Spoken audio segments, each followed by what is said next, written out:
Lift the arm off the windshield so the arm stays in the upright position. If you have not removed your wiper blade, please see the wiper removal video first. For installation on a bayonet arm, the connector you will be using has been pre-installed for convenience.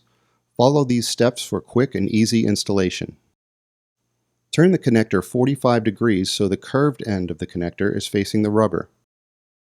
Look for the opening in the connector and align it with the tip of the bayonet arm.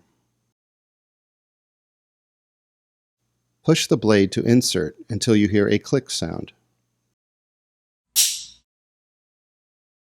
Test to ensure the blade is secure.